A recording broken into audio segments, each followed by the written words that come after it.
Howdy folks, Spencer here, and today I'll be going over the latest batch of news for STO on both PC and console. As always, chapters to each topic are listed down below. And starting with the headline topic, the first event for 2025's Event Campaign 7 has just been announced for PC and console. This is a no-win scenario event featuring the Space TFO Kobayashi Maru and the Ground TFO Arena of Sompek as your daily routes for progression. Now, while I say daily, do keep in mind that these events can actually be run on a 20-hour timer, so if you're looking to squeeze more progress out of this event, you can do them every 20 hours, not just every 24. And for the duration of this event, both of these TFOs will be at their capped event versions, meaning Kobayashi Maru will end upon completion of round 6 and Sompek upon completion of round 7. And as for when this event is going to happen, well, if you're on PC, you're going to be getting it tomorrow, January 21st, and it's going to be running up through February 11th. As for console, they're aiming to launch it over there around February 18th, and then have it up for 3 weeks, just like on PC.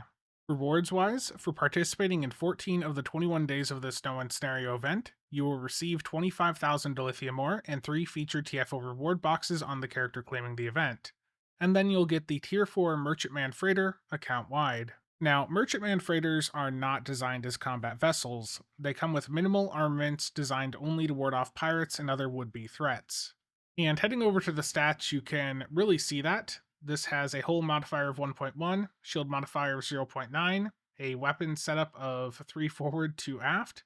It has 3 device slots for the bridge officers, Lieutenant Universal, Lieutenant Commander Universal, and an Ensign Universal, so only 3 bridge officer seats and none of them are commander. Console-wise, 2 TAC, 2 Psi, and 2 Engineer. Base turn rate of 15, impulse modifier of 0.16, inertia of 40, and the power bonus is +5 to all subsystems. Again, this is a freighter for cruising around in sector space. It is not a combat ship, though some of you are undoubtedly going to take that as a challenge and find ways to make this do something in TFOs, just like people did with the Kobayashi Maru back in the day. Now, I know some of you heard Tier 4 in non-combat and probably lost some interest, but as someone that's been playing this game for a very long time now, having a freighter like this on your roster can be very handy. Sometimes, it's just nice to be able to hop up to a private bridge instance where you can browse the exchange without people spamming effects around you in a social map. Now, a reminder that while these events are up for 21 days, they only need 14 days of participation to get the reward from the event itself. However, you can continue to play past that for those additional 7 days to earn additional dilithium and additional event campaign progress per additional day that you play. And remember that the days for these events in STO are not actually on a 24-hour timer. They're actually on a 20-hour timer. So if you wanted to play this on a 20-hour timer, you could squeeze out more than 21 days of event campaign progress from the 21-day event. And buyout wise, this should be similar to how the 2024 events were structured, where the buyout cost is going to start at 2,500 Zen or $25 per event, and then scale down based on how much participation you have so far in the event. So for those of you looking to get the event campaign done as early as possible into the year, the route to go would be to play this event immediately day 1 and get 50 progress, then immediately buy it out for another 650, and then play it again immediately after buying it out for another 50. And play it every 20 hours through the rest of the event, and you'll come out of this first event with over 1,750 event campaign progress. And for those of you not interested in buying it out, you can still get a head start and complete the event campaign a bit earlier into the year by playing it every single day that it's up. You're going to be coming out of this with at least 1,050 event campaign progress if you play it 21 times during the 21 days it's up. And with that, you'll have the event campaign completed around the end of the 4th, beginning of the 5th event through the year. And shifting over to the event campaign itself, Event Campaign 7 appears to be structured exactly the same as 2024's Event Campaign 6, netting us a Tier 6 Infinity promo ship of our choice, 2 Tier 6 coupons, and 1,500 Lobby crystals. We will most likely see it spread across 6 events throughout the year, just like last year.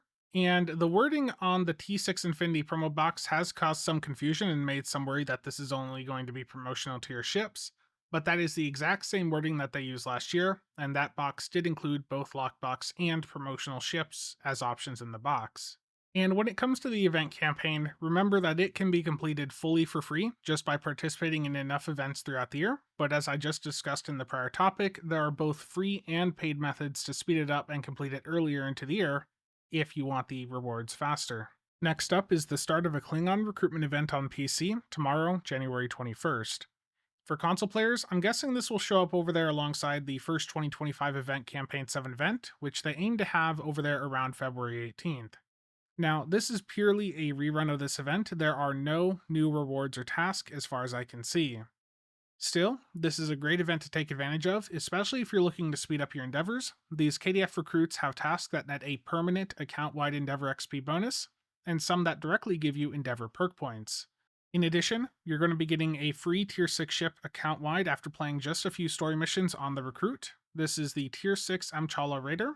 The ship itself is not amazing, but it does come with the enhanced induction coils console I talked about in the best lithium ships video, and it also comes with the Withering Barrage Starship trait, which is the extender for Cannon Scatter Volley.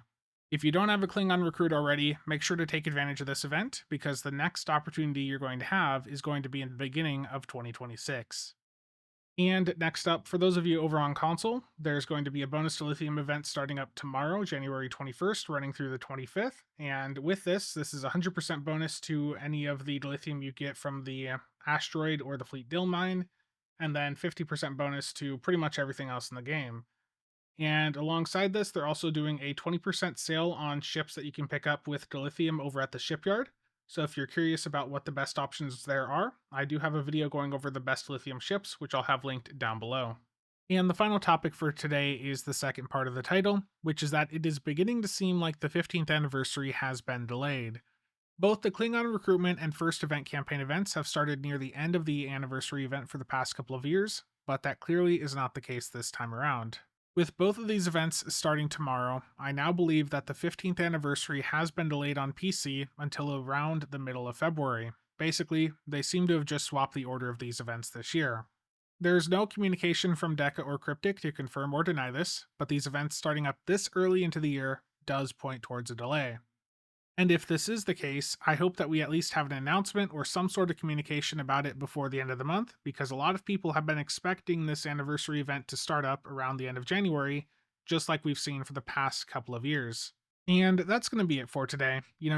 I think a delay is unfortunate, but I think most of us are reasonable, and especially after the recent trade issue, I think we can understand and accept that, especially after that they're wanting to make sure they've got everything double checked, that they're releasing something that is very polished, especially since this is going to pretty much be the first Deca release.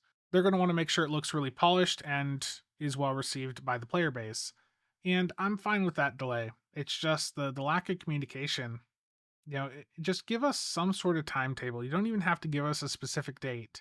Just say, hey, the anniversary is going to be a little bit later this year. It's going to be out around the middle of February. Just say that, and people won't be worrying about it not showing up at all, because there are people that think we're not getting any more story content. I've run into this a couple times in the comment sections and on some of the streams. Like, there's some people that don't think we're getting anything else. So just some sort of communication to make people calm down a bit and reassure them that more stuff is incoming, I think would be very beneficial for them. But again, that's it for today. Thank you again to all channel members and viewers for the continued support. See you guys around.